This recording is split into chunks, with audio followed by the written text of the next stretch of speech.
तो हम बात करेंगे जीएस पेपर 4 एथिक्स के पीवाईक्यूज की 2014 में कौन कौन से पीवाईक्यूज आते हैं। सेक्शन बी की बात करेंगे हम, ठीक है। ऐसा सेक्शन ए सेक्शन बी की फॉर्म में नहीं आता, बट मैंने डिवाइड किया बिकॉज चीज़ों को जितना डिवाइड करोगे आसान होता है उतना समझना, ठीक है। सो यहाँ पे 7 नंबर का क्वेश्चन, यहाँ पे 7 क्वेश्चन देखेंगे हम, ठीक है। तो 7 नंबर क्वेश्चन जो है एथिक्स के क्वेश्चन देख रहे हैं भाई, केस स्टडीज हम अलग से कवर करेंगे बिकॉज उसका तरीका अलग होता है, उसमें एग्जाम्पल्स अलग तरीके से हम देंगे, ठीक है। बिकॉज उसमें आप समझना, उसमें रिपीट होने के चांसेस नहीं होंगे, उसमें आपको समझ अंडरस्टैंडिंग बनानी पड़ेगी कि ऐसे सॉल्व कैसे करना है, उसमें एग्जांपल्स कैसे लिखना है, उसका अप्रोच क्या होगा, तो उसको एग्जांपल्स के साथ हम कवर करेंगे, है ना। सो अभी स्टार्ट करते हैं 7 क्वेश्चन से। Which eminent personality has inspired you the most in the context of ethical conduct in life.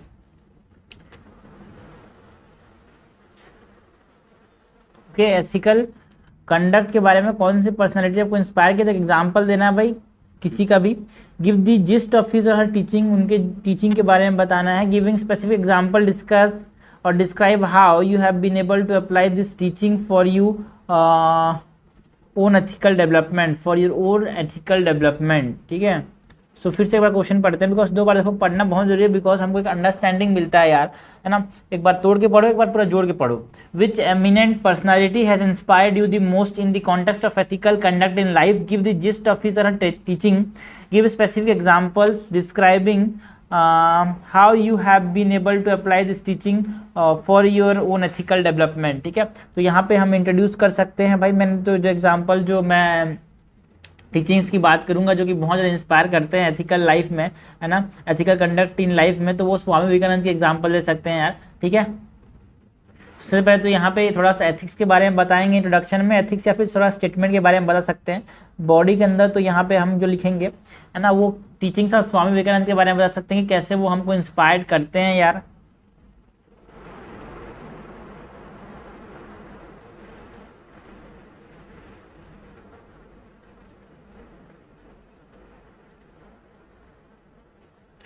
है ना, एंड इसको एग्जाम्पल के साथ सब्सटेंशिएट करेंगे कौन कौन सी टीचिंग्स और कैसे इंस्पायर करते हैं आपको डेली लाइफ में। एंड कंक्लूजन के अंदर हम बात करेंगे about what significance of teaching in life, significance of teaching in life. तो देखो, जो स्वामी विवेकानंद का जो फिलोसफी है ना, वो एक आइडियल फिलोसफी बोल सकते हैं और किसी भी आदमी को ज़िंदगी अच्छे से जीने के लिए, एंड खास करके तो यूथ है उनके लिए, है ना। ये चाहते थे कि जो कंट्री मैन हो वो हमारे पास एक लाइन बोला था, इन्होंने बोला था, muscles of iron, nerves of steels and minds of thunderbolt. ये जो लाइनें हैं ना, वो बता रही है कि कैसे यूथ को होना चाहिए। तो यहाँ पे हम लिख सकते हैं द फिलोसफी। क्वेश्चन हमसे पूछा है ना कि कौन से एमिनेंट पर्सनालिटी है जो कि आपको इंस्पायर करते हैं एथिकल कंडक्ट के लिए, तो हमने बताया कि देखो भाई स्वामी विवेकानंद इंस्पायर करते हैं। सो जो उनकी फिलोसफी है वो the philosophy of Swami Vivekananda and the Swami Vivekananda in the ideals for which he lived and worked are a great source of inspiration for the youth today, ठीक है। अगर हम बात करें टीचिंग्स ऑफ स्वामी विवेकानंद की,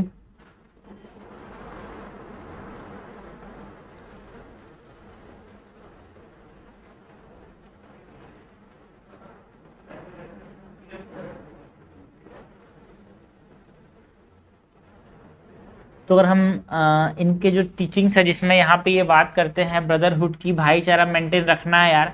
फॉर एग्जांपल्स अगर आप बात कर सकते हैं यहाँ पे जो इन्होंने बोला था, जैसे कि जब कल बोलते थे कि देखो भाई हमारे कंट्री में बहुत सारे रिलीजन्स हैं, डाइवर्सिटी है, बट है ना, वो हमेशा क्या करते थे, रेस्पेक्ट करते थे। वो अपने कंट्री मैन को बोलते थे कि एक सेंस ऑफ ब्रदर होना चाहिए, भाईचारा होना चाहिए भाई, है ना।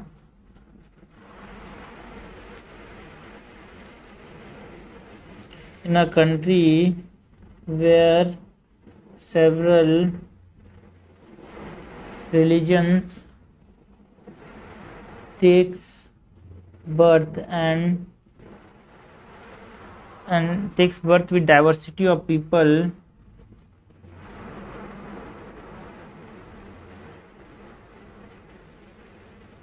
and he always feels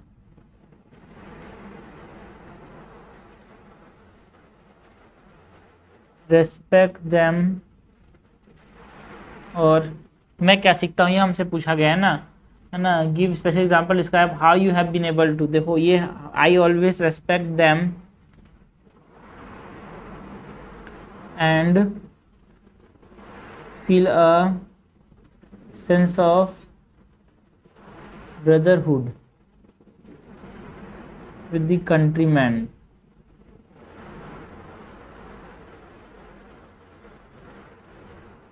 तो एक भाईचारा आप समझ सकते हो कि देखो भाई इनका जो टीचिंग है ना वो यहाँ पे रैशनैलिटी एंड साइंटिफिक टेम्पर को डेवलप करने में बिल्कुल यहाँ पे है ही, ऑलवेज बोल लिख देते हैं, ठीक है। सो यहाँ पे इनके जो टीचिंग्स है वो हमारे पास एक साइंटिफिक टेम्पर डेवलप करने की बात क्यों करते हैं, बिकॉज ये हमेशा बोलते थे है ना कि सुपरस्टिशन तब जाके दिमाग में घुस जाते हैं जब आपकी ज़िंदगी इग्नोर्ड हो या फिर डिग्रेडेशन आ जाती है, ठीक है। सो ये ब्लाइंड सुपरस्टिशन बिलीव मतलब किसी भी अंधाधुनी बिलीव नहीं करना चाहिए, है ना। हमेशा रैशनैलिटी एंड साइंटिफिक मीनिंग के बारे में समझो हर एस्पेक्ट को, ठीक है। सो ये रैशनैलिटी की बात करते थे, rationality and scientific temper। He condemned blind superstitious belief and search for rationality and scientific meaning to every aspect of religion। और क्या सीखने को मिलता है भाई इनसे, एक तरह से एम्पावरमेंट की बात करते थे, बिकॉज इन्होंने जो नेशनल यूथ डे था ना उसका एक तरह से क्या किया, जन्म दिया भाई, बिकॉज इनकी बर्थ एनिवर्सरी में तो नेशनल यूथ डे सेलिब्रेट किया जाता है। So he believe that youth energy can change the shape of the country.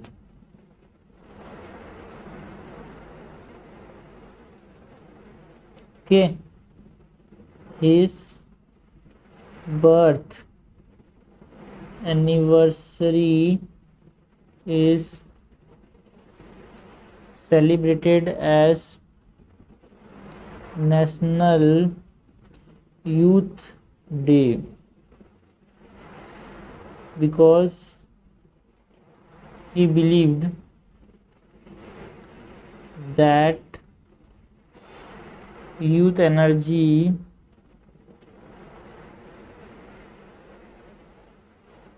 can change the shape of the country,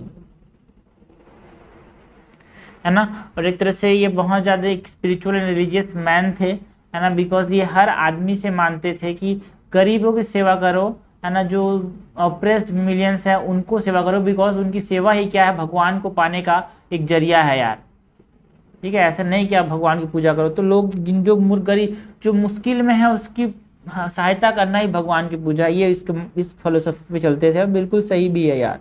इसीलिए डेली लाइफ में बहुत ज़्यादा इंस्पायर्ड करते थे। So intensely spiritual and religious man थे ये।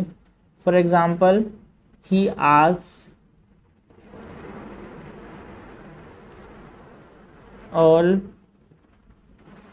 Indians to serve the poor, starving and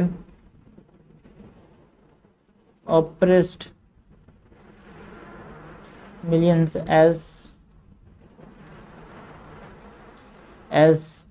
this was the only way to see the God। Okay, so इस प्रकार से हमने टीचिंग के बारे में बात की, है ना। सो लास्ट में हम कंक्लूड कर सकते हैं बाय मेंशनिंग दैट, देखो एक सिविल सर्वेंट को विवेकानंद बहुत ज़्यादा हेल्प करते हैं भाई, अंडरस्टैंड दियर ड्यूटी, है ना। सो ये तो हो गया हमारे पास। लास्ट में हमने कंक्लूड करना है विथ, हम बोल सकते हैं कि देखो his teaching center around what, है ना, his teaching center around the themes of Vedas and Upanishads which are relevant for young population. So ये बहुत ज़्यादा मानते थे कि I can do anything and everything, ये बोलते थे कि यंग जनरेशन जो है वो मॉडर्न जनरेशन मानते थे और बहुत पावरफुल है।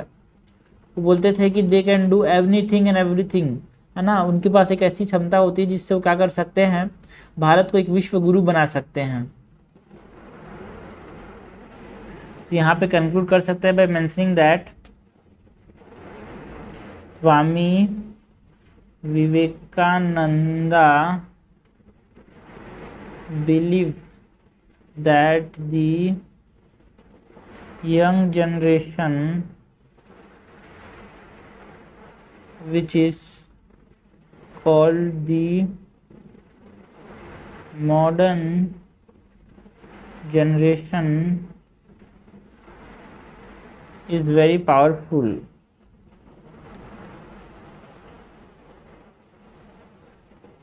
It can do anything and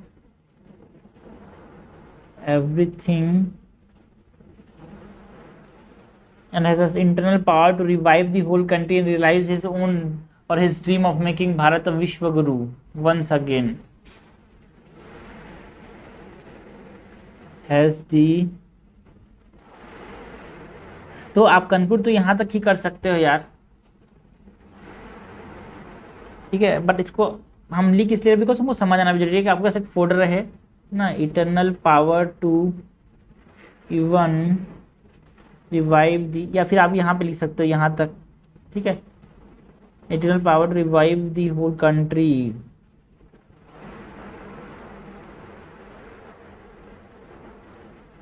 and realise his dream of making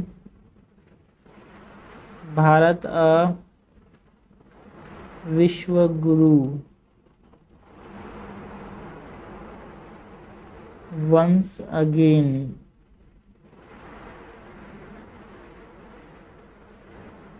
okay,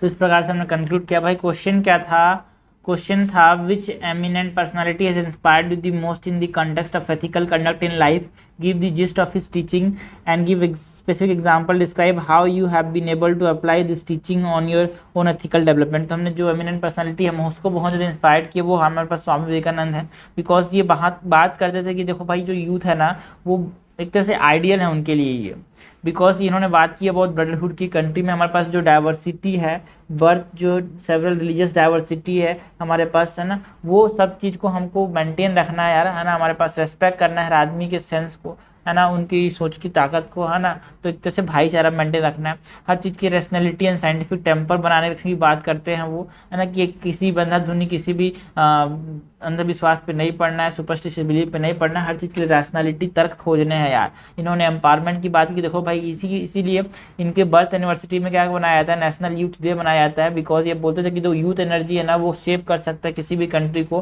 है ना, बदल भी सकता है, बिगाड़ भी सकता है ना। तो ये बोलते थे कि भाई देखो हमारे पास गरीबों की सेवा करना ही, है ना, गरीबों की सेवा करना, जरूरतों की मदद करना, है ना, जो भूख से मर रहे हैं उनकी, जो अप्रेस्ड है उनकी मदद करना ही क्या है, it is the way to see the God. ठीक है, लास्ट में कंक्लूड किया कि इनका जो फोकस था वो यूथ जनरेशन में बहुत ज़्यादा था, बिकॉज वो मानते थे कि एक मॉडर्न जनरेशन बना सकते हैं ये यूथ जो है वो कुछ भी, और है ना कितने भी तरह कर सकते हैं, बिकॉज उनकी एक अलग क्षमता होती है और हमको एक फिर इससे यूथ जो है हमको एक बार फिर से विश्व गुरु बना सकते हैं, ये यहाँ पे इनकी टीचिंग से हमको समझ आता है, बिकॉज इनकी जो टीचिंग्स है ना वो टीचिंग जो थे वेदास एंड उपनिषद के अराउंड सेंटर थे। सो बात करते हैं क्वेश्चन नंबर 8 की। क्वेश्चन नंबर 8 क्या है यार, there is a heavy ethical responsibility on the public servant because they occupy the positions of power, handle huge amount of public fund, and their decision have a wide ranging impact on the society and environment. What steps have you taken to improve your ethical competence to handle such responsibilities, कौन कौन से steps लोगे जिससे आप अपने ethical competence को बढ़ा सकते हो इन सिविल सर्विसेज, ये हमसे पूछा गया है। ठीक है, फिर से अगर पढ़ते हैं यार, हम पब्लिक मेनली हम तो यहाँ पे पब्लिक सर्विस की बात की जा रही है, हमको यहाँ पे कुछ चैलेंजेस की बात करनी जो कि पब्लिक सर्वेंट फेस करते हैं और कैसे हमारे पास एथिकल कॉम्पिटेंस हम क्या कर सकते हैं, इंप्रूव कर सकते हैं, वो स्टेप्स हमको बताने हैं। ठीक है, क्वेश्चन बोलते हैं देयर इज अ, फिर से पढ़ते हैं question, there is a huge ethical responsibility on the public servant because they occupy the positions of power, handle huge amount of public fund and their decision have a wide ranging impact on society and environment. What steps have you taken to improve your ethical competence to handle such responsibilities? ठीक है, तो सबसे पहले तो इस answer को हम introduce कैसे कर सकते हैं भाई, we can introduce the answer by writing about what, public service.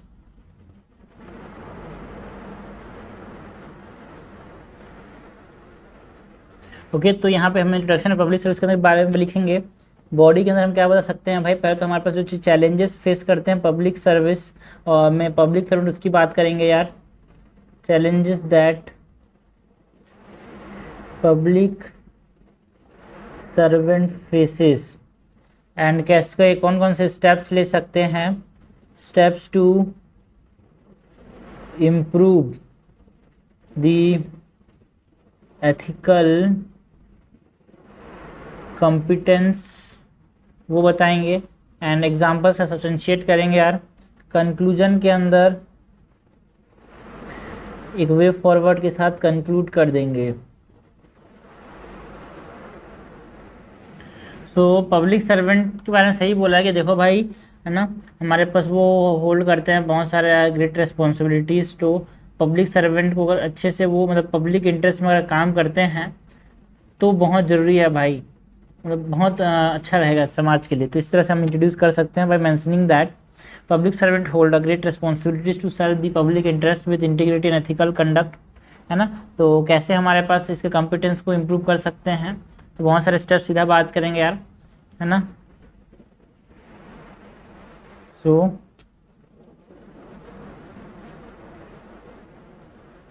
Public servants hold a great responsibility to serve the public interest with integrity and ethical conduct, ना। So to improve ethical competence and handle such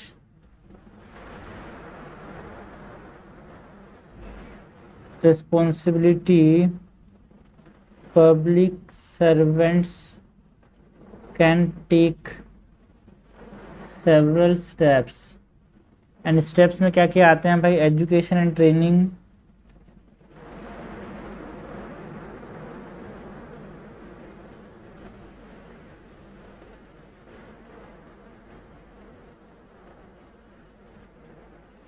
है ना, क्योंकि यहाँ पे हमारे पास बहुत सारे workshop, है ना, सेमिनार, ट्रेनिंग सेशंस हमारे पास होते हैं यार, जिससे वो लर्न कर सकते हैं एथिकल प्रिंसिपल्स एंड कैसे एप्लीकेबल कैसे उनको एप्लीकेशन उनका एप्लीकेशन इन पब्लिक सर्विस वो हमारे पास लर्न कर सकते हैं।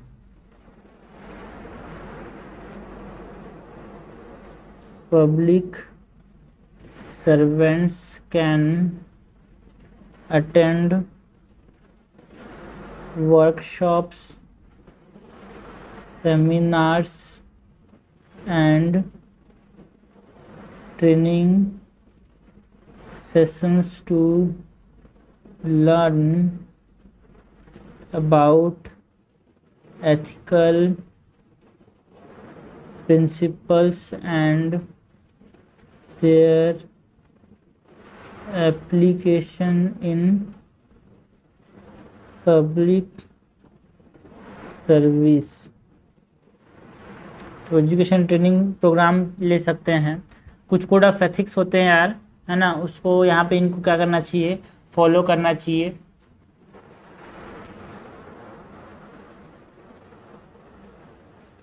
Public servant should adhere to code of conduct that outlines the ethical standard, है ना, कि उनको फॉलो करना चाहिए और उसको रेगुलरली रिवाइज भी करना चाहिए, अपडेट भी करना चाहिए बेस्ट प्रैक्टिस के regarding.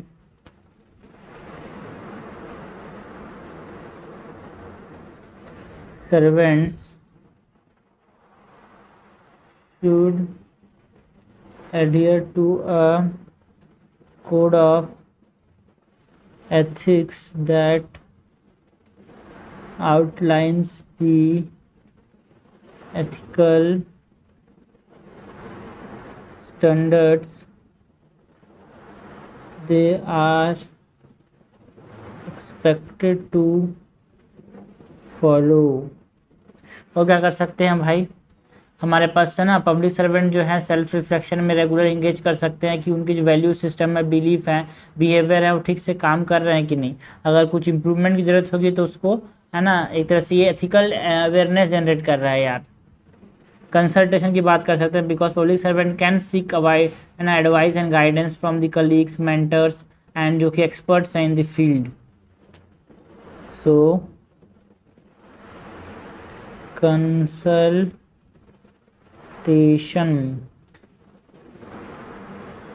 public servants can seek advice and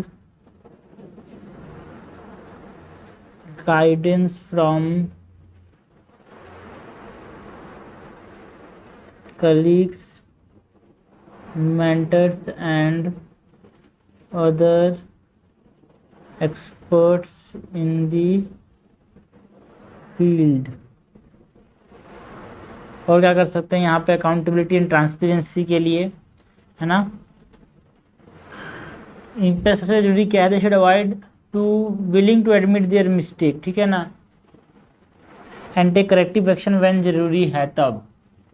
because आप समझना, जो सिविल सर्वेंट है वो एथिकल तब रहेगा by taking the following steps like I maintain integrity in my conduct, I always ready to be held accountable for my action। ये सब चीज़ बोल बोल के हम क्या कर सकते हैं, यहाँ पे इम्प्रूव कर सकते हैं एथिकल कॉम्पिटेंसीज को। ऐसे बोल सकते हैं 10 public servant remain ethical they conduct, और I have following steps to improve my ethical conduct. क्या है पब्लिक सर्वेंट, ठीक है, आप किसी भी पब्लिक सर्वेंट को बोलो कि आप एथिकल कंडक्ट को बढ़ाना है तो कैसे बढ़ा सकता है वो, तो आप यहाँ पे लिख सकते हो that I have taken following steps to improve my ethical competence, जिसमें क्या है, I maintain integrity in my conduct, I am always ready to be held accountable for my action, और है ना, I will try to avoid conflict of interest,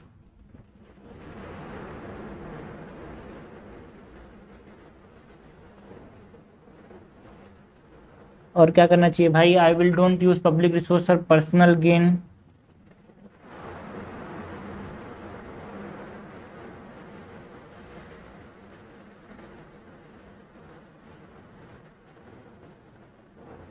ना, या फिर कोई भी मतलब ऑनेस्ट रहना है भाई, हाँ, प्राइवेट लाइफ में भी और पब्लिक लाइफ में भी।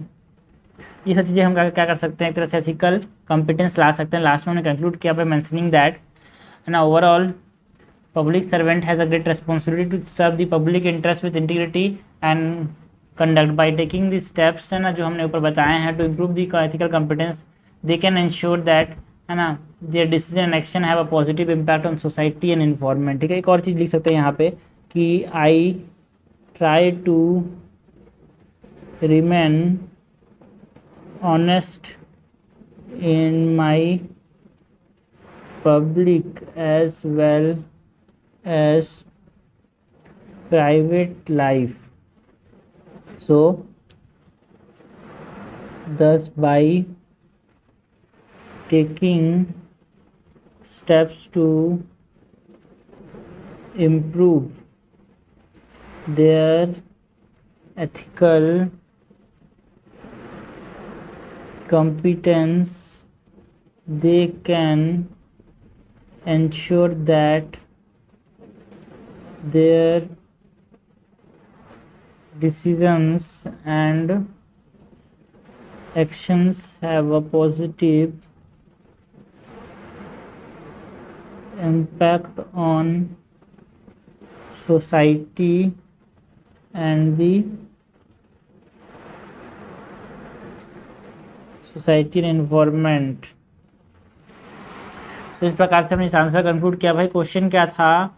There is a heavy ethical responsibilities on the public servant because they occupy positions of power, handle huge amount of public fund, and their decisions have a wide-ranging impact on society and environment. What steps have you taken to improve your ethical competence to handle such responsibilities? ठीक है, तो ये steps में क्या है? Education training करेंगे भाई, code of ethics पे ध्यान देंगे, कंसल्टेशन करेंगे कलीग्स के साथ, मेंटर्स के साथ। ठीक है, कुछ स्टेप्स जो आप एथिकल कॉम्पिटेंस के लिए ले सकते हो, तो आप बोल सकते हो कि आई विल मेंटेन, है ना, integrity in my conduct, I am always ready to be held accountable for my action, I will try to avoid conflict of interest, I do not use public resource for personal gain, I try to remain honest in my public as well as private life. तो ये सब चीज़ें हैं। So last में हमने conclude किया by mentioning that, देखो भाई जब अभी जो स्टेप्स दिए हैं ऊपर में उसको फॉलो करोगे, अकाउंटेबिलिटी एंड ट्रांसपेरेंसी लाओगे, कंसल्टेशन करोगे, पर्सनल रिफ्लेक्शन करोगे, कोड ऑफ एथिक्स को फॉलो करोगे, स्टिक टू रहोगे, एजुकेशन एंड ट्रेनिंग प्रोग्राम पे पार्टिसिपेट करोगे, तो क्या कर सकते हो? एक तरह से आप एक एथिकल कॉम्पिटेंस डेवलप कर सकते हो और एक ओवरऑल पॉजिटिव इम्पैक्ट डाल सकते हैं सोसाइटी एंड एनवायरनमेंट के अंदर। नेक्स्ट क्वेश्चन देखते हैं भाई। क्वेश्चन नंबर 9 क्या है? The current society is plugged with widespread trust deficit. What are the consequences of this situation for personal well-being and for societal well-being? Personal well-being के लिए जो डेफिसिट की जो सिचुएशन है, क्या क्या हो सकता है, क्या क्या कॉन्सिक्वेंसेस हो सकते हैं, उसके लिए बात करनी है, और सोसाइटल के लिए, सोसाइटी के लिए क्या क्या दिक्कतें आ सकती है वो बात करनी है। What do you need? What can you at the personal level to make yourself trustworthy? ना what can you do, what can you do है यहाँ पे, ठीक है,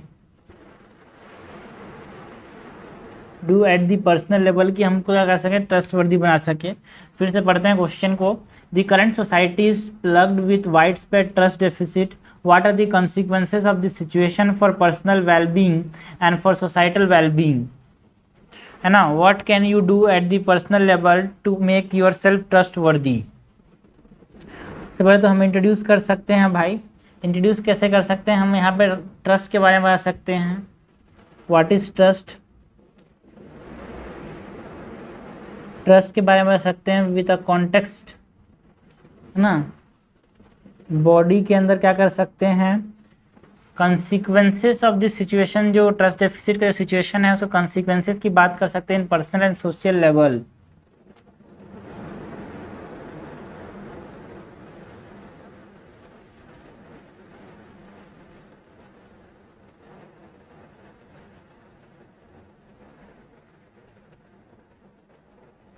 ओके, एंड क्या क्या कर सकता हूँ मैं पर्सनल लेवल पे कि मैं अपने आप को ट्रस्टवर्दी बना सकूँ, है ना।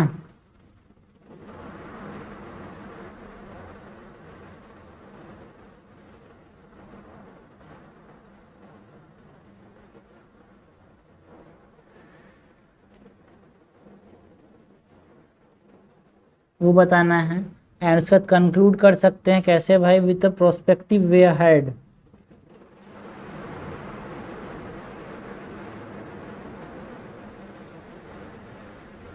सो एक आंसर को स्टार्ट करते हैं मेंशनिंग दैट, देखो करप्शन जो है आज की सोसाइटी में बहुत बड़ा एक चैलेंज है, डिस्पाइट इम्प्लीमेंटेशन ऑफ बहुत सारे मेजर्स, है ना। यहाँ पे हमारे पास, है ना, जो मेजर्स हैं like prescribing code of conduct, है ना, विजिलेंस सेल्स बनाना, राइट टू इन्फॉर्मेशन करना, है ना, लीगल मैकेनिज्म को एक तरह से क्या करना, स्ट्रेंथन करना, है ना। ये थोड़ा मोड़ा ठीक कम्बैट किया है, बट इसका इफेक्टिवनेस जो है अभी तक पूरा नहीं हुआ है यार। ठीक है, बिकॉज ये देखो ट्रस्ट का मतलब एक प्रकार से इनडायरेक्टली किसकी बात कर रहा है यहाँ पे, करप्शन की बात कर रहा है। ट्रस्ट डेफिसिट मतलब corruption.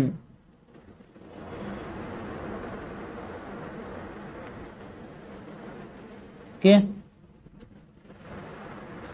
So corruption continue to pose a persistent challenge in many societies despite the implementation of various measures such as prescribing codes of conduct, establishing vigilance commission or vigilance cells, stabilizing vigilance commissions, या फिर promoting what, promoting the right to information, okay, etc. ठीक है, हमारे पास जो trust deficit का उसका impact की बात करें, इम्पैक्ट ऑफ ट्रस्ट डेफिसिट, अगर हम पर्सनल लेवल पे बात करें, at the personal level lack of trust can lead to feeling of isolation, anxiety and stress. तो जो मीनिंगफुल रिलेशनशिप है उसको एक तरह से क्या करता है, ये अफेक्ट करता है। Lack of trust can lead to feelings of isolation, anxiety and stress, है ना। And it can be challenging to form meaningful relation, अगर आपके पास ट्रस्ट डेफिसिट है तो, या फिर रिलेशन को मेंटेन करना without trust is difficult. So trust is crucial in many aspect of our life like career, where lack of trust can impact our job performance, promotions, relationship with colleagues, etc. So यहाँ पे लिख सकते हैं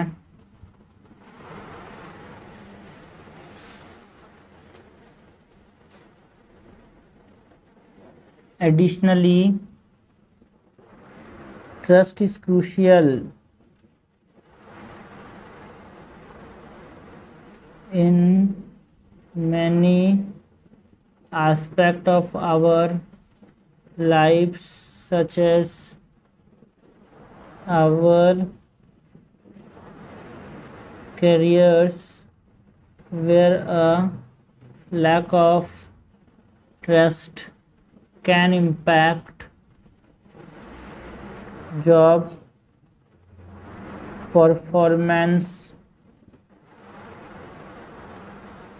promotions and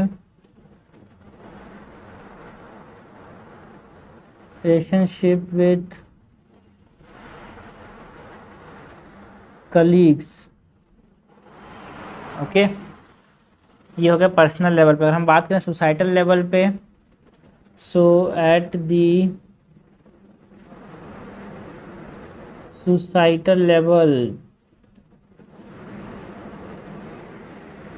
at the societal level, a lack of trust can erode what? Can erode social cohesion and lead to a breakdown of institutions and social norms, ठीक है। It can increase what, है ना, जो अगर society level पे trust की कमी है तो it can lead to increase polarization या कोऑपरेशन की कमी हो सकती है ना। सो बहुत बड़ा चैलेंजिंग हो जाएगा एक तरह से, आप बहुत सारी चीज़ों को सुधारना, like climate change, inequality, health, public health crisis हो सकते हैं ना। It can lead to it can lead to increase polarization and lack of cooperation। सो कैसे हम अपने आप को ट्रस्टवर्दी बना सकते हैं भाई, है ना। Steps you can take at personal level, steps to become trustworthy at personal level। Honesty यार, ऑनेस्टी बहुत ज़रूरी है, because being honest in your communication and action is essential to build trust. Honest in your communication and actions is essential for building trust, है ना। Reliability बहुत ज़रूरी है भाई, है ना। Consistent and reliable are critical for building trust, बिकॉज ये आपको ट्रस्टवर्दी बनाएगा, है ना।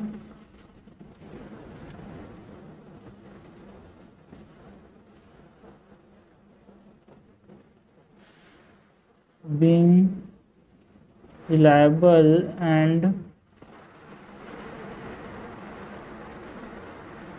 consistent is critical for building trust। Respect बहुत ज़रूरी है भाई, है ना, because treating others with respect and kind is vital for building trust. कहीं पे एसेंशियल, कहीं पे क्रिटिकल, कहीं पे वाइटल, इसी प्रकार से तो आंसर को बढ़ाया जाता है दोस्त। देख रहे हो विनोद कैसे बात घुमाया जाता है, हाँ ऐसे ही।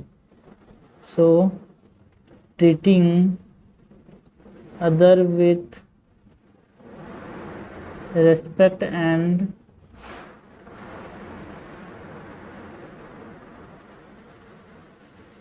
Kindness is vital for building trust. Competence बहुत ज़रूरी है भाई, है ना। किसी फील्ड में आप काम कर रहे हो उसमें आप कॉम्पिटेंट रहो, ये बहुत ज़रूरी है। एक्टिव लिसनिंग इज ऑल्सो, है ना, because active listening to other and showing interest in their opinions is essential for building trust.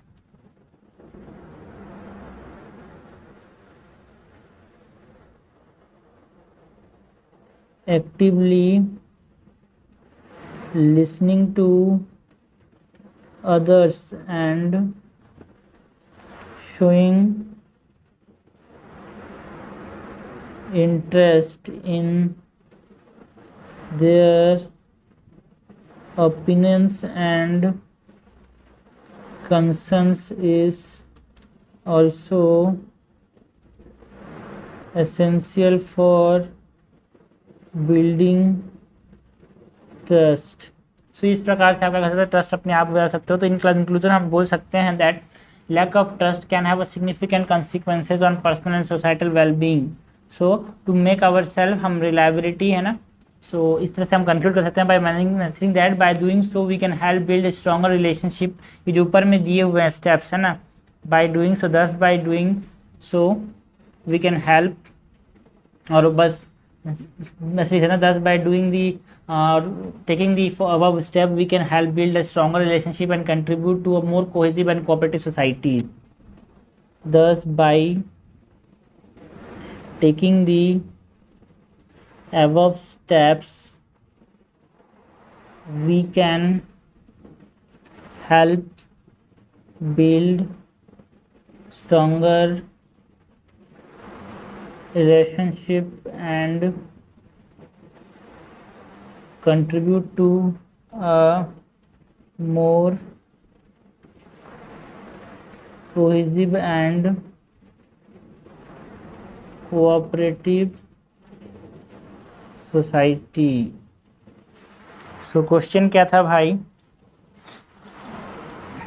The current society is plagued with widespread trust deficit. What are the consequences of this situation at personal level, for personal well-being and for societal well-being? What can you do at the personal level to make yourself trustworthy?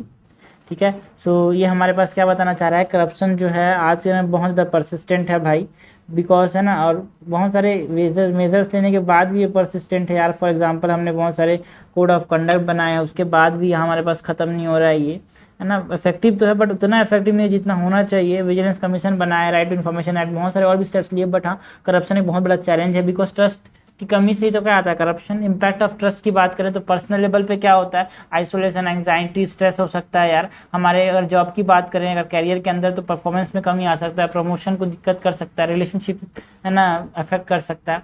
Societal level पे एक तरह से ये break down कर सकता है भाई कुछ सोशल इंस्टीट्यूशंस का, सोशल नॉर्म्स का, है ना। पोलराइजेशन कर सकता है, कोऑपरेशन की कमी हो सकती है ना। एंड कोऑपरेशन की कमी से क्या हो जाएगा भाई, है ना, हमारे पास एक तरह से एड्रेस नहीं कर पाएंगे यार बहुत सारे चैलेंजेस को, लाइक क्लाइमेट चेंज, इनइक्वालिटी, है ना। अगर हमारे पास पोलराइजेशन हो गया तो क्या क्या स्टेप्स ले सकते हैं टू बिकम ट्रस्टवर्दी। खुद को पर्सनल लेवल पे मैं कैसे अपने आप को ट्रस्टवर्दी बना सकता हूँ भाई, अगर मैं ऑनेस्ट रहा अपने कम्युनिकेशन में, रिलायबल रहा भाई, हमेशा अपनी बातों पे कंसिस्टेंट रहा, रेस्पेक्ट किया दूसरे की, है ना, दूसरे के बिहेवियर को, अदर्स के साथ रेस्पेक्ट, काइंडनेस के साथ बिहेव किया, तो एक तरह से ट्रस्ट बना सकते हैं। दूसरे की बात को अच्छे से सुनना, है ना, उनका अटेंशन देना, उनके ऊपर इंटरेस्ट लेना भी बहुत जरूरी है अगर आप अपने आप को ट्रस्टवर्दी बनाना चाहते हो पर्सनल लेवल पे। तो हमने बताया कि देखो भाई जो अभी स्टेप्स है, steps of what, honesty, reliability, respect, competence, listening, है ना, इनसे हम क्या कर सकते हैं कि स्ट्रॉन्गर रिलेशनशिप बना सकते हैं, कंट्रीब्यूट कर सकते हैं टू सोसाइटी, जहाँ पे कोऑपरेटिव सोसाइटी बना सकते हैं और कोहेसिव सोसाइटी बना सकते हैं।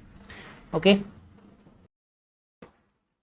तो अब नेक्स्ट क्वेश्चन की बात करते हैं। क्वेश्चन नंबर 10 क्या है यार, it is often said that poverty leads to corruption, however there is no dearth of instances where affluent and powerful people indulge in corruption in a big way.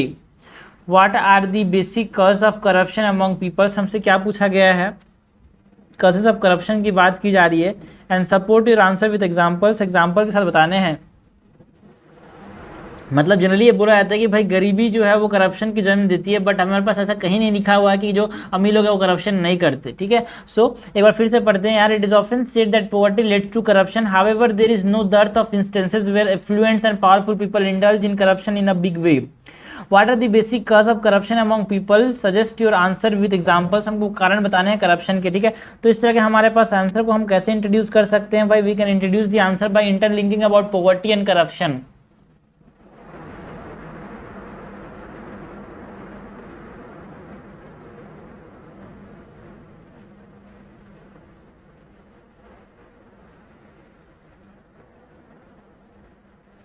Body के अंदर हम mention करना है आपको भाई कॉजेस, है ना, factor causing corruption.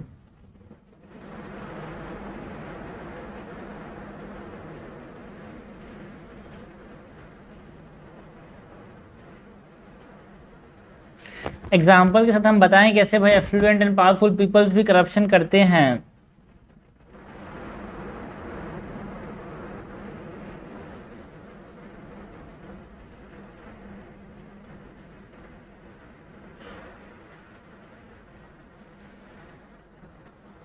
Conclusion में क्या कर सकते हैं यार, सजेशन दे सकते हैं कि कैसे हम करप्शन को दूर कर सकें।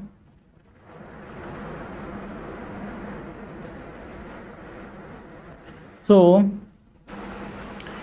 यहाँ पे हम लिख सकते हैं कि देखो भाई करप्शन मतलब पॉवर्टी जनरली बोलते हैं कि कॉज ऑफ करप्शन है ना, जो गरीब वाले लोग होते हैं वो जनरली करप्ट प्रैक्टिस में इन्वॉल्व होते हैं, but corruption is not limited to the poor and can be found in all the segments of the society including affluents and powerfuls.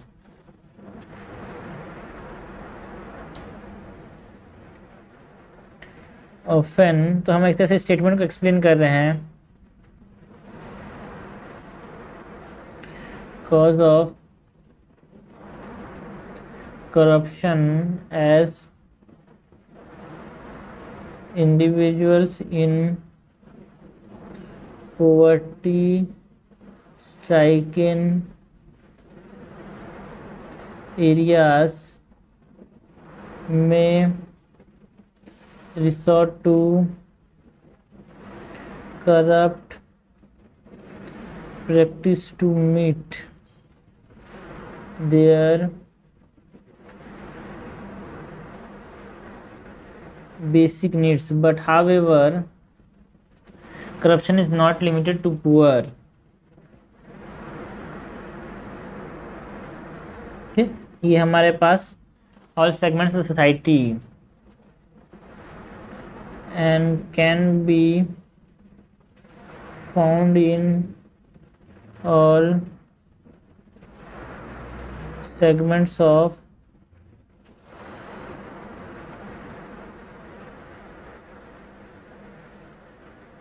Okay. So basic cause of corruption की बात करें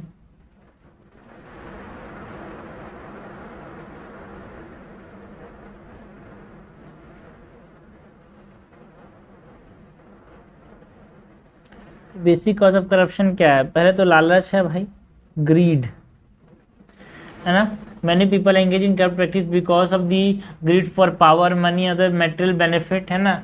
दे may be willing to engage in unethical and illegal activities to gain wealth or maintain their position of influence.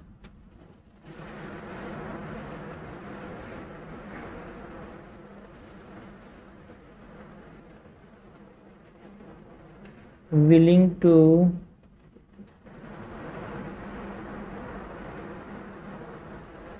unethical or activities to gain wealth or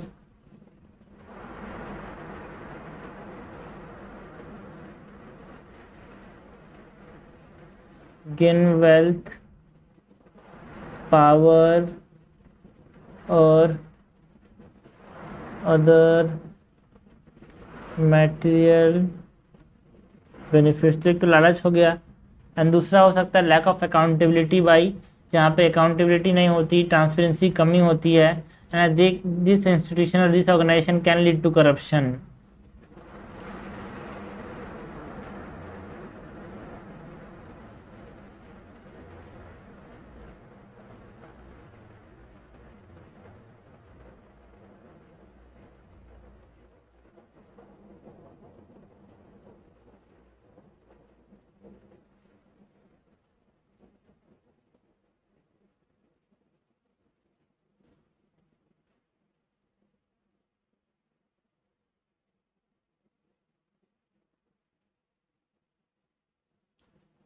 हमारे पास जहाँ पे enforcement mechanism कमज़ोर होते हैं या फिर इनफेक्टिव होते हैं, वो हमारे पास जनरली क्या हो सकते हैं, करप्ट बिहेवियर में वहाँ पे पीपल्स एंगेज कर सकते हैं यार.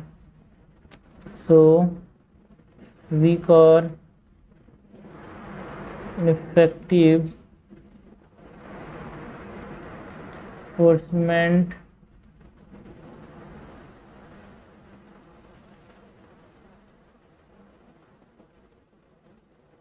can also contribute to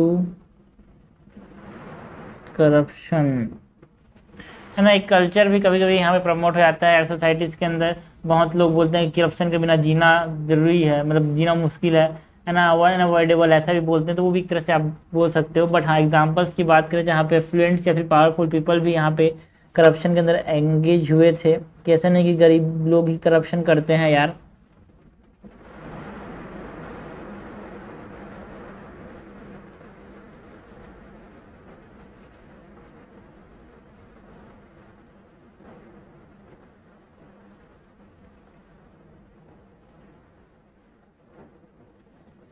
पहले तो जो कॉर्पोरेट करप्शन है, फॉर एग्जांपल आप 2015 में जो वॉक्सवैगन ग्रुप का है ना, एक तरह से उन्होंने जो एमिशन टेस्ट था उसमें चीटिंग की थी एक तरह से, तो एक मैसिव स्कैंडल सामने आया था यार. कंपनी के रेपुटेशन तो खराब हुआ ही था, है ना. कि ऐसा नहीं है कि उन्होंने क्या किया था, इनसाइडर ट्रेडिंग की थी यार.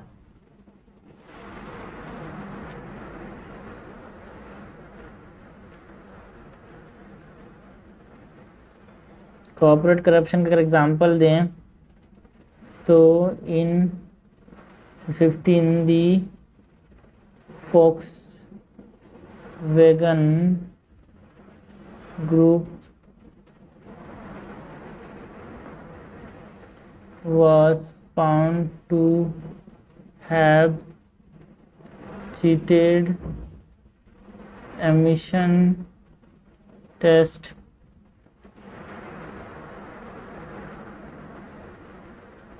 Resulting in massive scandal. ठीक है, ये कॉर्पोरेट करप्शन के एग्जांपल की बात की, अगर पॉलिटिकल करप्शन के एग्जांपल की बात करें तो हमारे पास साउथ कोरिया के अंदर जो प्रेसिडेंट गून आए थे वो बहुत ज़्यादा करप्शन के चांसेस में वहाँ पे जेल जाना पड़ गया। स्पोर्ट्स करप्शन की बात कर सकते हैं यहाँ पे यार, 2015 में जो फीफा के ऑफिशियल्स थे है ना, they have lead to what, massive corruption scandal हुआ था यहाँ पे, मैच फिक्सिंग की चार्जेस आए थे ऑफिशियल्स के अंदर है ना, डोपिंग के चांसेस देखने को मिले, चांसेस क्या, allegations, and they were found guilty also.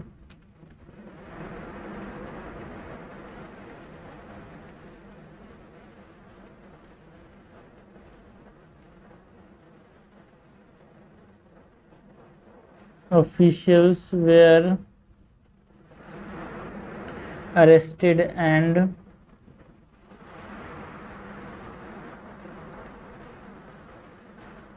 charged with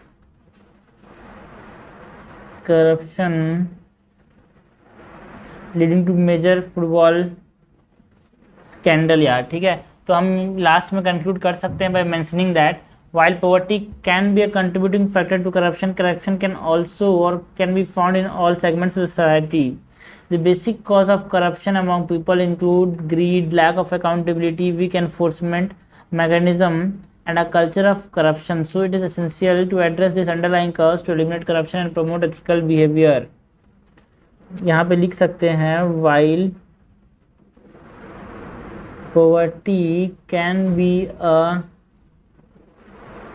contributing factor to corruption, corruption can be found across all segments of society. Okay, it is essential to address the underlying cause, thus it is essential to address the underlying cause to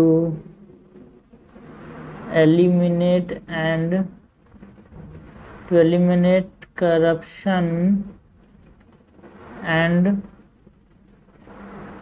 promote ethical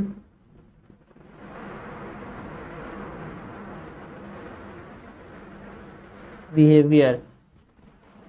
सो इस प्रकार से हमने इस answer conclude किया भाई। तो question क्या था, it is often said that poverty leads to corruption, however there is no dearth of instances where affluent and powerful people indulge in corruption in a big way. So what are the basic causes of corruption among the people? Support your answer with examples. ठीक है, तो हमने सबसे पहले तो बताया कि देखो जनरली ये माना जाता है कि देखो करप्शन जो है वो पोवर्टी स्ट्राइक इन एरियाज में होता है, बट ऐसा नहीं है भाई, it is not limited to poors है ना, हर सेगमेंट ऑफ सोसाइटी में देखने को मिलता है। बेसिक कज की बात की तो लालच है भाई, greed for wealth, power and material benefit, lack of accountability and transparency corruption का जन्म दे सकती है, वीक एनफोर्समेंट मैकेनिज्म से करप्शन बढ़ सकता है ना। एग्जांपल्स की बात करें जहाँ पे पावरफुल पीपल्स ने भी करप्शन शो किया है ना, ऐसा नहीं कि गरीबों के बीच में ही होता है। तो हमारे पास जो कॉर्पोरेट करप्शन के एग्जांपल में जो फॉक्सवैगन का जो ग्रुप था उन्होंने क्या किया, चीट किया था भाई, एमिशन टेस्ट को बहुत सारी ब्राइबरी दी थी। करप्शन में हमने स्पोर्ट्स करप्शन की बात की जहाँ पे फीफा ऑफिशियल्स ने है ना करप्ट प्रैक्टिस के अंदर इन्वॉल्व हुए थे, right, for example doping, match fixing etcetera. Political corruption में हम साउथ कोरियन प्रेसिडेंट की बात कर सकते हैं, गुइन ह्यू, जो कि एक तरह से है ना इनको इम्पीच कर दिया गया था बिकॉज ऑफ द चार्जेस और बिकॉज ऑफ द है ना करप्शन चार्जेस। सो हमने लास्ट में कंक्लूड किया बाय मेंशनिंग दैट, देखो poverty can be A contributing factor, but ऐसा नहीं कि सिर्फ गरीबों के बीच में करप्शन देखने को मिलता है ना, हमारे पास हर सेक्शन में देखने को मिल सकता है और सोसाइटी में और सेगमेंट ऑफ सोसाइटी में देखने को मिल सकता है। सो ये एड्रेस करना जो अंडरलाइंग कॉज है लाइक दी हमारे पास greed, lack of accountability, weak enforcement mechanism, culture of corruption, उसको एड्रेस करना उसको बहुत ज़रूरी है, जिससे हम क्या कर पाएँ, एलिमिनेट कर पाएँ करप्शन को, प्रमोट कर पाएँ एथिकल बिहेवियर्स को। नेक्स्ट क्वेश्चन की बात करते हैं। क्वेश्चन नंबर 11 क्या है यार, what factor affects the formation of a person's attitude toward social problems in our society? Contrasting attitudes are prevalent about many social problems. What contrasting attitude do you notice about the caste system in our society?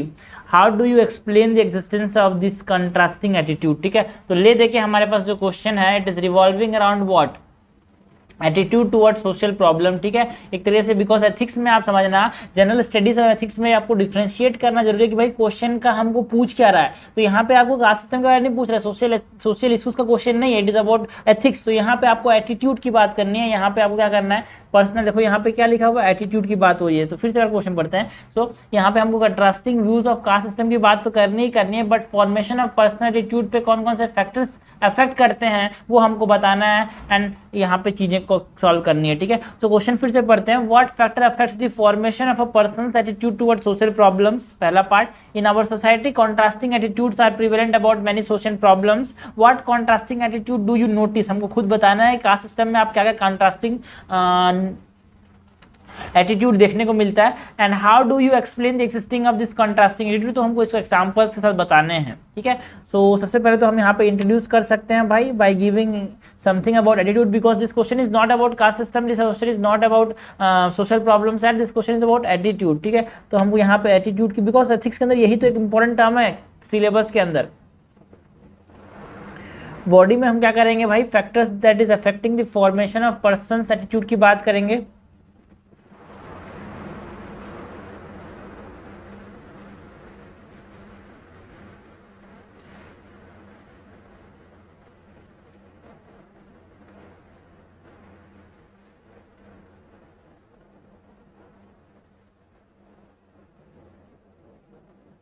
है ना,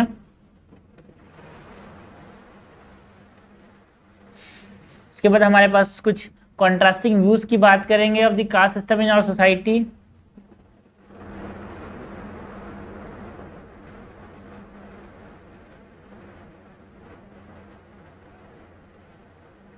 है ना, conclusion के अंदर हम क्या करेंगे यार, कंक्लूजन के अंदर कुछ सजेशंस की बात करेंगे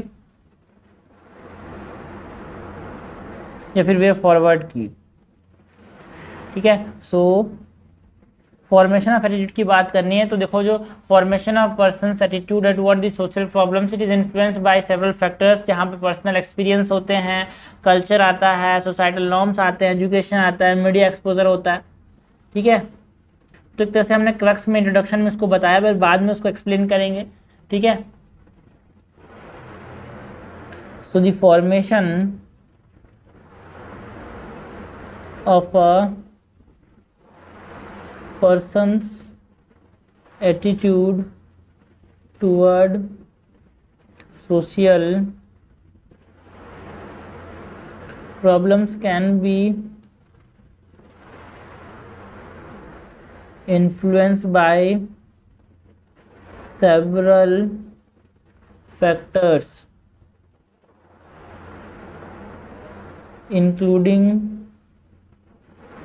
personal experience, cultural and societal norms, education and media exposure। Okay, तो फॉर्मेशन ऑफ, मैंने तो बताया ना, इसको फ्लो चार्ट से बता सकते हो, है ना। सो उसके बाद हमारे पास कुछ फैक्टर्स जो है एटीट्यूड ऑफ पर्सन, उसकी बात करें तो हमने जो बताया है ना, कल्चर नॉर्म्स हैं, एजुकेशन एंड मीडिया एक्सपोजर हो गया।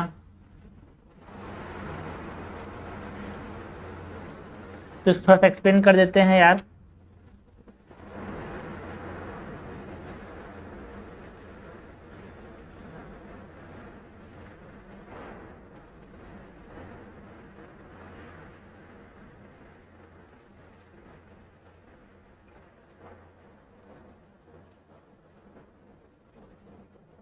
पहले तो पर्सनल एक्सपीरियंस है ना, with social problem such as poverty और डिस्क्रिमिनेशन।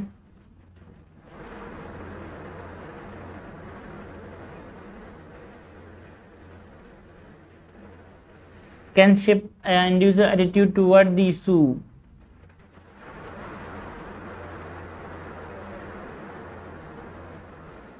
है ना, culture and societal norms like beliefs about gender roles, है ना, racial hierarchy,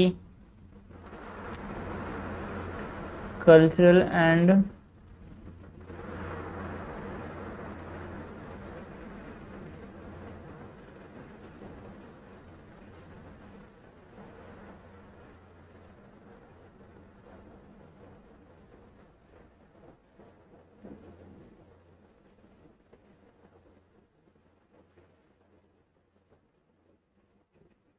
education media exposure भी बहुत इंपॉर्टेंट रोल प्ले करता है यार। हमारे पास सोसाइटी के अंदर कुछ, है ना, कॉन्ट्रास्टिंग एटीट्यूड्स जो प्रिवेलेंट होते हैं वो भी हमारे पास शेप करते हैं। बट हमको बात किसी करनी है attitude with respect to caste system की भी बात करनी है। Attitude with respect to caste system. पहले तो हमारे पास जो ट्रेडिशनल एटीट्यूड है, फॉर एग्जांपल जो कंजर्वेटिव कास्ट बेस्ड ऑर्गेनाइजेशंस होते हैं लाइक दी करनी सेना राजस्थान के अंदर, है ना, वो अपोज करता है इंटर कास्ट मैरिजेस को। तो वो एक तरह से हमारे पास, है ना, एटीट्यूड है with respect to caste system.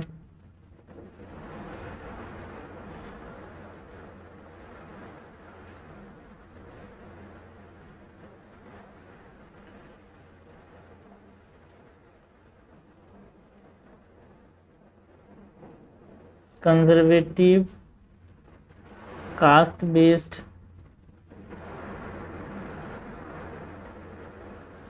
organizations like the Karni Sena in Rajasthan have vehemently opposed intercaste, है ना, एक प्रोग्रेसिव एटीट्यूड है यार। फॉर एग्जांपल दलित राइट्स हैं, उनके जो एक्टिविस्ट हैं वो, है ना, वो बात करते हैं about eradicating manual scavenging and challenging the caste based discrimination. तो डिफरेंट डिफरेंट एटीट्यूड की बात कर रहे हैं टुवर्ड हम caste system.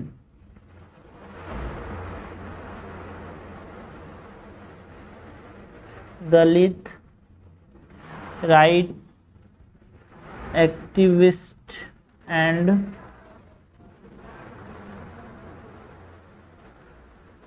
Lawyer Bezawada Wilson's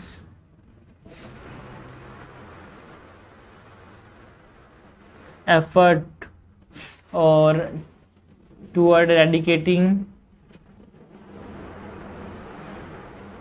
Wilson efforts toward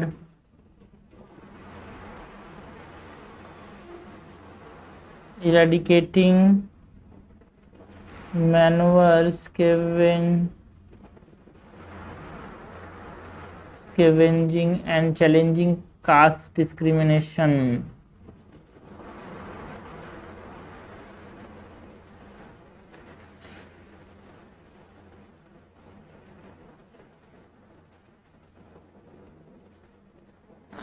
एक मिक्स एटीट्यूड भी होता है यार, जैसे कि हमारे पास जो नोबल लॉरिएट है लाइक अमर्त्य सेन, वो बोलते हैं कि भाई बहुत ज़रूरी है कि हम सोशल इनइक्वालिटीज़ जो हैं, है ना, उनको एड्रेस करें through policies that promote social justice, है ना। बट हमारे पास जो हिस्टोरिकल सिग्निफिकेंस है उसको भी ध्यान देना बहुत ज़रूरी है, कॉम्प्लेक्सिटीज ऑफ कास्ट सिस्टम को देखना बहुत ज़रूरी है।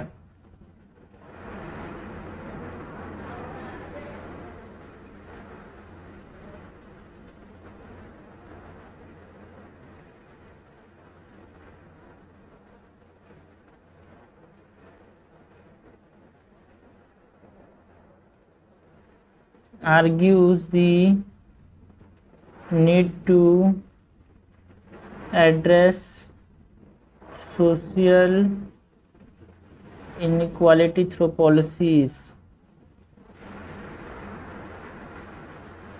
ओके, सो इस प्रकार से हम इस आंसर को लिख सकते हैं यार। कौन कौन से एटीट्यूड है हमारे पास? Toward caste system, traditionalist attitude, progressive attitude and mix attitude. Last में हम कंक्लूड कर सकते हैं by mentioning that in conclusion the formation of attitude toward social problem is a complex and influenced by various factors यार। ठीक है, कुछ contrasting attitude होते हैं toward the caste system in India, can be attributed to the influence of cultural and societal norms, personal experience and education. सो दस contrasting attitude, ऐसे नहीं लिखते हैं भाई। thus it is essential to promote education awareness to address social problems and promote a more equitable and just society। एक prospective way forward करना है। thus it is essential to promote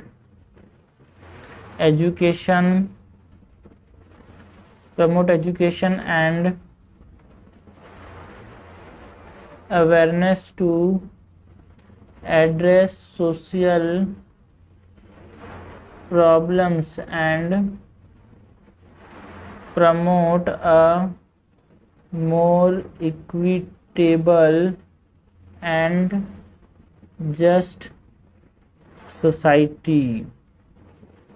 education की जरूरत है, अवेयरनेस बढ़ाने की जरूरत है यार, है ना, जिससे इक्विटेबल एंड जस्ट सोसाइटी हम बना पाएंगे। ठीक है, तो क्वेश्चन क्या था? क्वेश्चन फिर से पढ़ते हैं यार।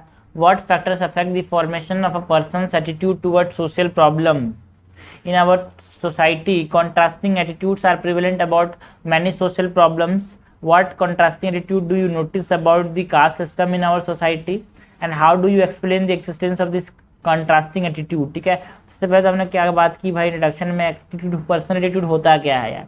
बहुत सारे फैक्टर्स के द्वारा इन्फ्लुएंस होता है, like personal experience, culture and societal norms, education हो गया, मीडिया एक्सपोजर हो गया। तो हमने कुछ फैक्टर्स को इलैबोरेट भी किया, लाइक पर्सनल एक्सपीरियंस में क्या आता है? पॉवर्टी से जो एक्सपोजर है वो, डिस्क्रिमिनेशन जो फेस किया होता है वो, ठीक है, कहीं फेस किया है तो वो भी अफेक्ट करते हैं इसको, एटीट्यूड ऑफ पर्सन को। Culture and societal norms like belief, है ना, जेंडर रोल, है ना, रेशियल हायरार्की। तो हमने देखा भाई डिफरेंट एटीट्यूड है toward the caste system in India. Like traditional attitude की बात करें तो कुछ राजस्थान के अंदर जैसे ऑर्गेनाइजेशन से लाइक करनी से ना, वो क्या बात करते हैं भाई इंटर कास्ट मैरिज होने ही नहीं चाहिए, ऐसा बोलते हैं। तो ट्रेडिशनलिस्ट एटीट्यूड। कुछ प्रोग्रेसिव एटीट्यूड है जो कि बोलते हैं कि नहीं भाई हमारे पास कास्ट पर डिस्क्रिमिनेशन नहीं होना चाहिए, है ना, मैनुअल स्कैवेंजिंग को अपोज करते हैं, इरेडिकेट करने की बात करते हैं, लाइक बेजवाड़ा विल्सन की बात करते हैं जो कि एक दलित राइट एक्टिविस्ट थर्ड लॉयर है। मिक्स एटीट्यूड है यार, जैसे कि हमारे पास अमर्त्य सेन मानते हैं देखो भाई हमारे पास सोशल इनइक्वालिटीज को एड्रेस करना चाहिए थ्रू पॉलिसीज, है ना, दैट प्रमोट सोशल जस्टिस। तो लास्ट में हमने कंक्लूड किया कि thus it is essential to promote education awareness, जिससे हम क्या कर पाएं जो सोशल प्रॉब्लम्स आज देखने को मिलता है सोसाइटी के अंदर, है ना, उसको हम क्या कर पाएं एड्रेस कर पाएं, एक मोर इक्विटेबल एंड जस्ट सोसाइटी बना पाएं। नेक्स्ट क्वेश्चन की बात करते हैं। क्वेश्चन नंबर 12 क्या है यार? What does accountability means in the context of public service? हमको बात सी करनी है, अकाउंटेबिलिटी की बात करनी है। What measures can be adopted to ensure individual and collective accountability of a public servant? हमको दो तरह की अकाउंटेबिलिटी के लिए, इंडिविजुअल एंड कलेक्टिव अकाउंटेबिलिटी को इंश्योर करने के लिए क्या क्या मेजर्स ले सकते हैं वो हमको पूछा गया है। ठीक है, फिर से पढ़ते हैं यार। What does accountability means in the context of public service? What measure can be adopted to ensure individual and collective accountability of the public servant? ठीक है, सबसे पहले तो हम इंट्रोड्यूस कर सकते हैं आंसर को bye giving the definition of accountability.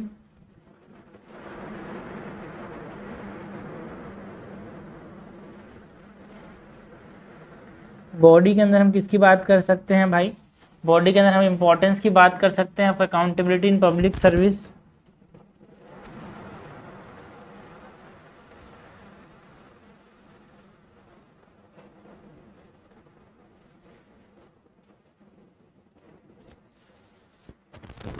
ना यहाँ पे हम स्टेप्स की बात कर सकते हैं taken to ensure individual and collective accountability with examples. Steps to be taken to ensure individual and collective accountability with examples. Conclusion के नाम कंक्लूड कर सकते हैं by giving the significance of accountability.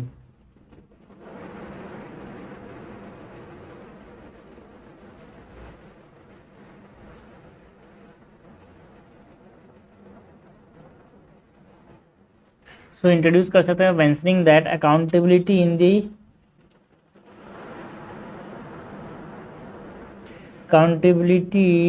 The context of public service, it refers to the obligation of public servants to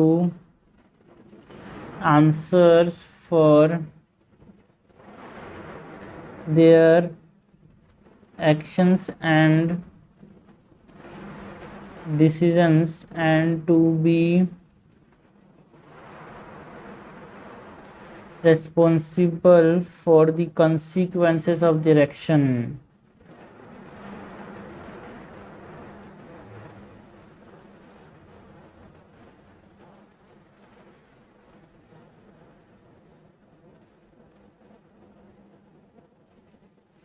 ये accountability है भाई। Now कैसे ensure कर सकते हैं इंडिविजुअल एंड कलेक्टिव अकाउंटेबिलिटी, या फिर हमको क्या बताना है यार, इंपॉर्टेंस क्या है अकाउंटेबिलिटी का। देखो अकाउंटेबिलिटी जो है वो एक तरह से ट्रांसपेरेंसी मेंटेन करने के लिए बहुत ज़रूरी है ना।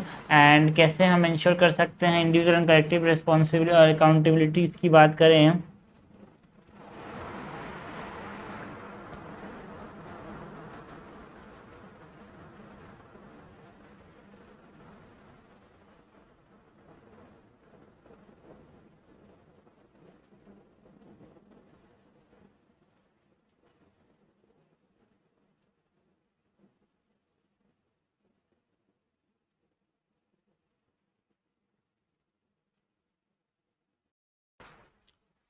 पहले क्या कर सकते हैं, to ensure individual and collective accountability के लिए भाई हमारे पास कुछ कोड ऑफ कंडक्ट बना सकते हैं।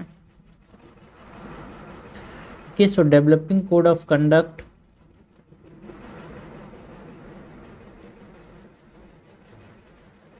है ना फॉर पब्लिक सर्वेंट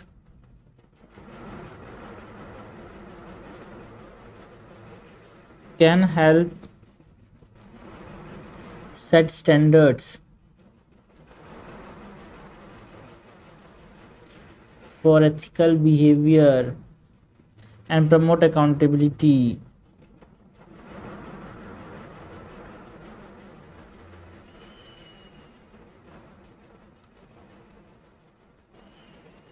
और क्या कर सकते हैं भाई, हमारे पास कुछ परफॉर्मेंस मैट्रिक्स बना सकते हैं जो कि हेल्प करेगा भाई पब्लिक सर्वेंट को कि उनके एक्शंस को अकाउंटेबल हो कर सकते हैं। Because matrix should be based on specific objectives and outcomes, and उसको रेगुलरली इवेल्युएट किया जाएगा so that they are being met.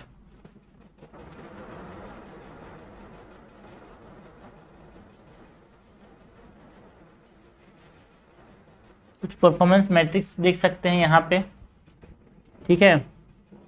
So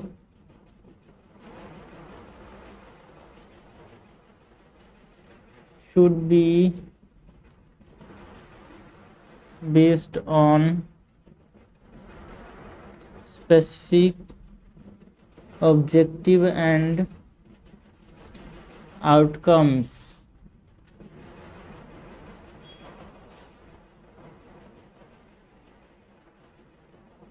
and regularly evaluated to ensure that they are being met। Okay, एक oversight and monitoring bodies होगी भाई, है ना, जिसको help कर सकता है कि चेक करने पब्लिक सर्वेंट यहाँ पे ठीक से फॉलो कर रहे हैं कि नहीं रूल्स एंड रेगुलेशंस को। सो ओवरसाइट एंड मॉनिटरिंग, तो यहाँ पे ऐसे नहीं लिख सकते हैं, इम्प्लीमेंटिंग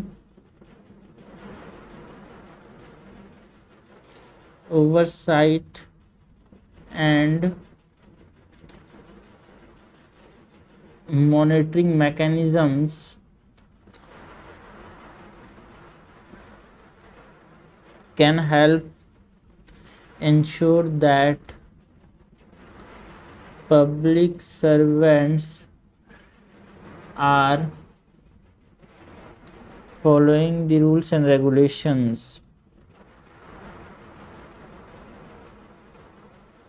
है ना, यहाँ पे हमारे पास अगर कुछ विसल ब्लोअर होते हैं जो कि अकाउंटेबिलिटी एंड ट्रांसपेरेंसी को प्रमोट करना चाह रहे हैं, सो उनके लिए विसल ब्लोअर प्रोटेक्शन एक्ट भी होनी चाहिए यार, है ना।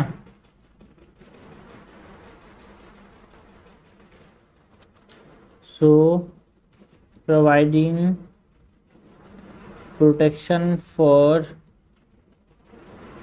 whistle blowers who report unethical behavior can help promote accountability and transparency.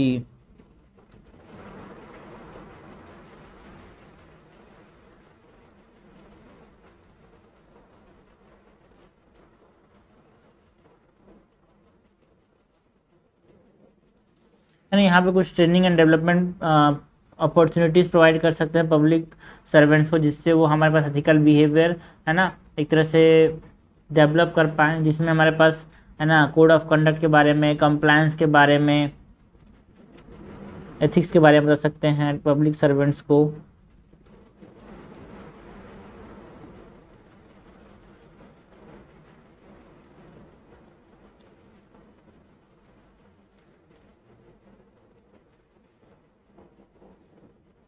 For public servants such as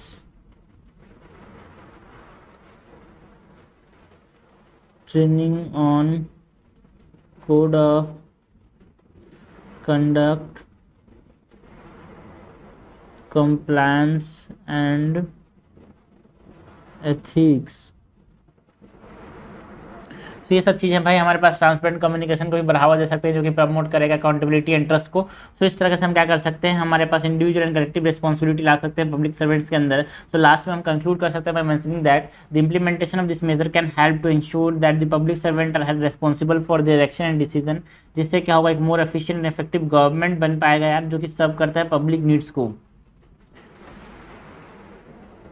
so thus the implementation of these measures can help to ensure that public servants are held responsible for their action and leading to more efficient and effective government, leading to a more efficient and effective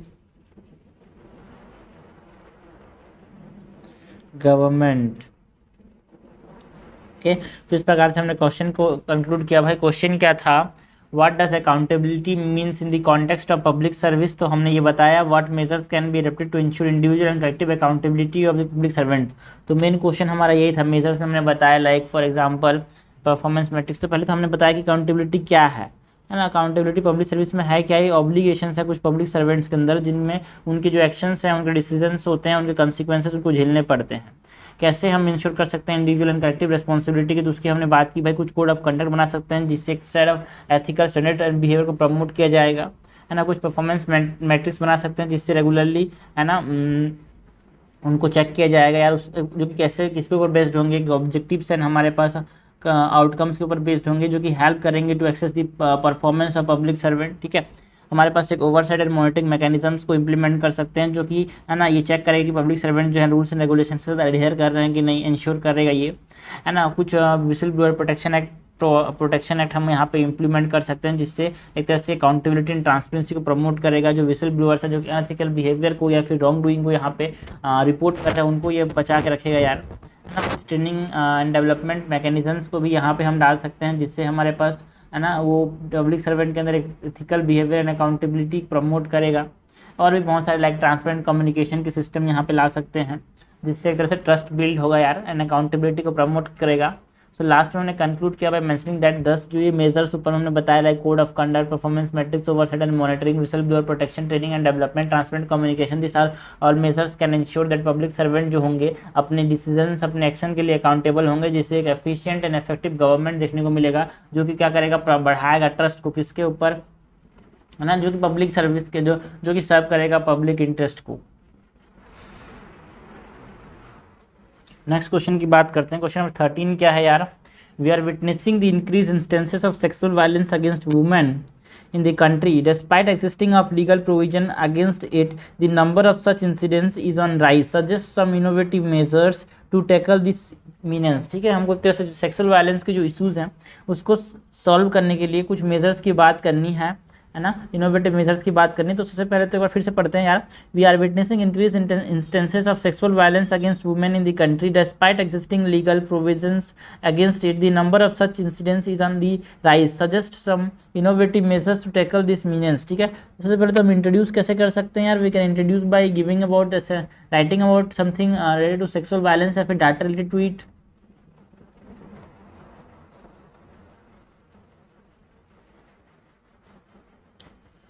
body के अंदर हम क्या कर सकते हैं, main चीज़ तो बतानी है अपने को, है ना, कुछ इनोवेटिव मेजर्स की बात करनी है यार।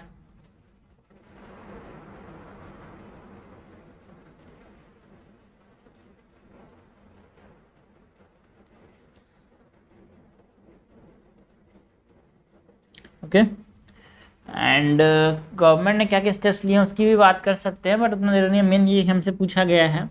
ठीक है, एंड लीगल प्रोविजन जो एग्जिस्टिंग है उसके बारे में बात भी कर सकते हैं यहाँ पे।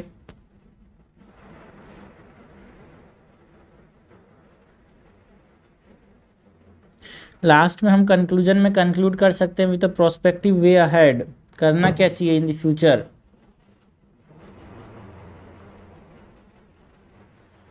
Okay, so we can introduce the answer by mentioning that जो सेक्सुअल वायलेंस अगेंस्ट वुमेन है वो एक तरह से बहुत बड़ा इशू है यार इंडिया कंट्रीज़ में, बहुत सारे कंट्रीज़ में इंक्लूडिंग इंडिया।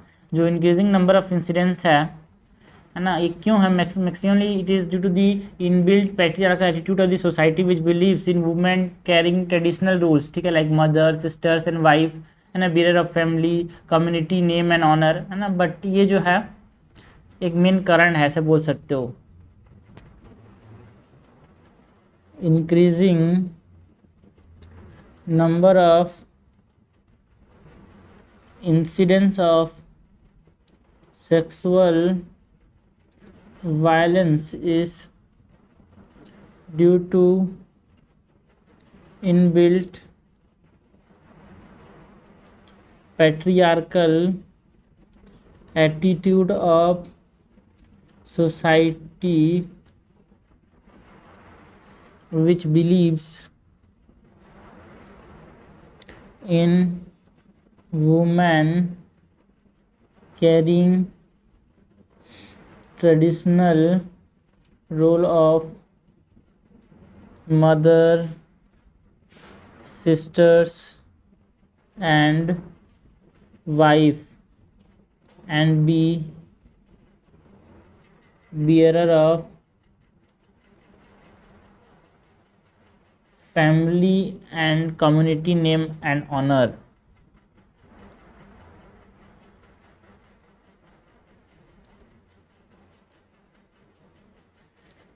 HONOUR। ठीक है, बट हमारे पास जो ये एटीट्यूड है भाई, attitude of what sexual violence has manifested in seeing women as an easy and lower moral character, है ना, हैंस ऑब्जेक्टिफाइंग दैम। तो ये सब दिक्कतें हैं, तो कैसे हम टेकन कर सकते हैं। कुछ इनोवेटिव मेजर्स की बात करें तो यहाँ पे innovative measures to tackle sexual violence।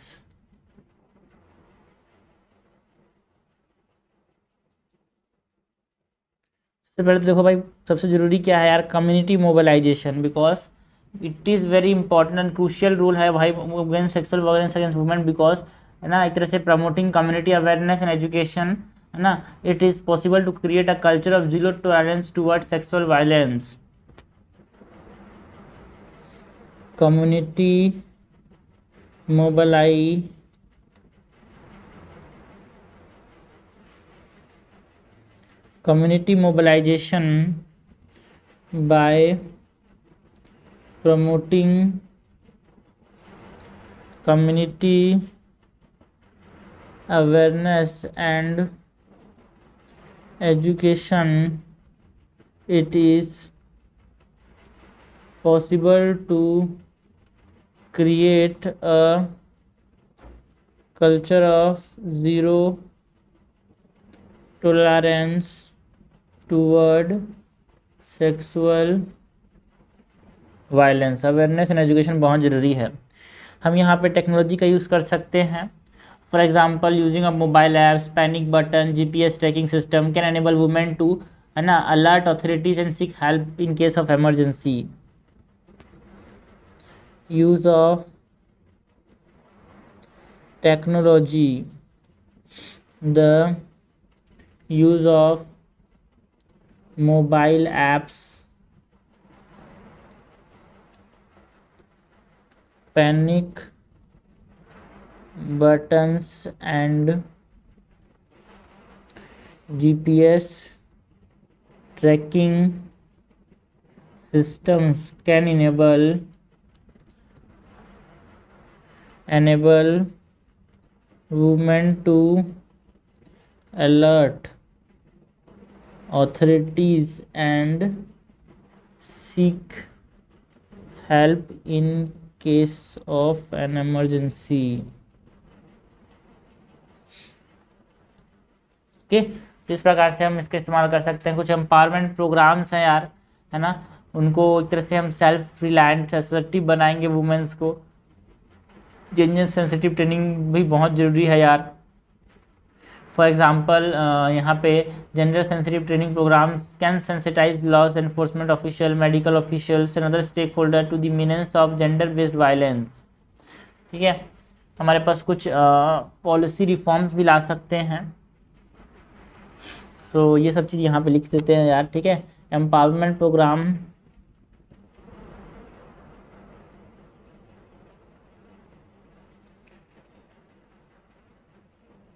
can help women, empowerment program can help women to become more self reliant and assertive, enabling them to resist and report incidents of sexual violence। और क्या कर सकते हैं यहाँ पे, gender sensitive training programmes हमारे पास बहुत ज़्यादा हेल्प करेंगे यार। Gender sensitive training program can sensitize law enforcement officials,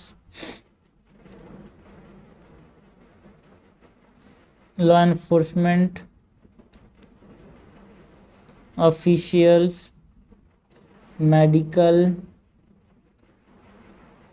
professionals and other stakeholders to the meanings of gender based violence. तो ये सब बहुत सारे मेजर पे और भी, लाइक हमारे पास strict implementation of the Vishakha guidelines जो कि सेक्सुअल हरासमेंट के अंदर सुप्रीम कोर्ट ने दिया था। तो ये सब चीज़ें बहुत इंपॉर्टेंट है यार। लास्ट में हमने कंक्लूड कर सकते हैं by mentioning that such measure can help create a safe and secure environment for women in the country. Ultimately, it is important to recognize that the fight against sexual violence is a collective responsibility and it requires the participation and commitment of all the stakeholders. ठीक है, सो एक और चीज़ लिख सकते हैं कि जो strict implementation है of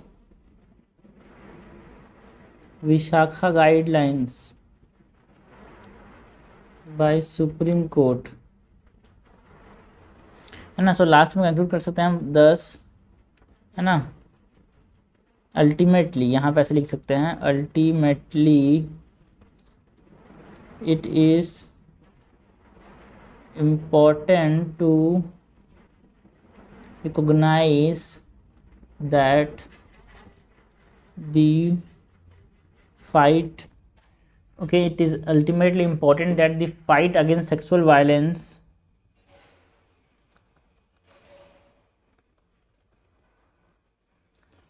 is a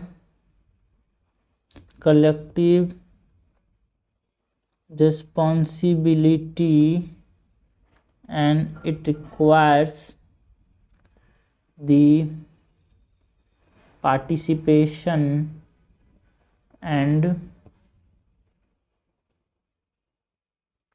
commitment of all the stakeholders। और यहाँ पे स्टेक होल्डर्स कौन कौन से हैं? Individuals, community, social society organization, government. ठीक है, सो इस प्रकार से हमने बात की भाई, है ना। क्वेश्चन क्या था? क्वेश्चन था हमारे पास, we are witnessing increase instances of sexual violence against women in the country despite existing legal provisions against it, the number of such incidents is on the rise, suggest some innovative measures to tackle this menace. हमारे पास कुछ innovative measures की बात करनी थी। तो सबसे पहले तो मैंने रिड्यूस किया कि देखो भाई, जो मेनली जो इंसिडेंस है सेक्सुअल वायलेंस का, वो जो बढ़ रहा है, it is mainly because of the inbuilt patriarchal attitude. ठीक है, बिकॉज वुमेन्स आर, है ना, उनको एक उनके जो ट्रेडिशनल रोल्स है उसी प्रकार से देखा जाता है, लाइक मदर, सिस्टर, वाइफ, है ना। तो एक तरह से bearer of family, community, name and honour के रेफरेंस में देखा जाता है। तो इनको एक चीज़ आप समझ सकते हो, है ना, उनको एक तरह से easy and low moral character एक तरह से वुमेन माना जाता है। तो एक तरह से उनको ऑब्जेक्टिफाई किया जा रहा है, तो ये गलत है। ये मेन कारण है यार हमारे पास ये सेक्सुअल वायलेंस के राइज का। तो कैसे टैकल कर सकते हैं भाई? पहले तो सबसे इंपॉर्टेंट क्या है? Community mobilization. आप अवेयरनेस कैंपेन चला सकते हो, एजुकेशन बहुत जरूरी है, जिससे zero culture of sexual tolerance, zero tolerance to sexual violence वाले जो कल्चर है वो हम प्रमोट कर सकते हैं। टेक्नोलॉजी का यूज़ कर सकते हैं, for example mobile apps, panic button, GPS trekking हम इस्तेमाल कर सकते हैं ना। इस केस में जो अगर वुमेन है वो हेल्प सीख कर रही है इमरजेंसी केस में, तो ये इस्तेमाल कर सकते हैं इन चीज़ों का। जो वुमेन एम्पावरमेंट प्रोग्राम्स है जो कि उनको सेल्फ रिलायंट बना सकता है, असर्टिव बना सकता है टूवर्ड, है ना, सेक्सुअल वायलेंस के इंसिडेंट्स के रिगार्डिंग। तो यहाँ पे हमारे पास कुछ जेंडर सेंसिटिव ट्रेनिंग भी यहाँ पे कर सकते हैं। For example law enforcement officials को यहाँ पे सेंसिटाइज करेंगे रिगार्डिंग जेंडर सेंसिटिविटी, है ना। मेडिकल प्रोफेशनल्स को बताएंगे यार, जो अदर स्टेक होल्डर्स इन्वॉल्व है उनको बताएंगे भाई जेंडर बेस्ड वायलेंस क्या है, कैसा है, और इसमें क्या क्या स्टेप्स ले सकते हैं।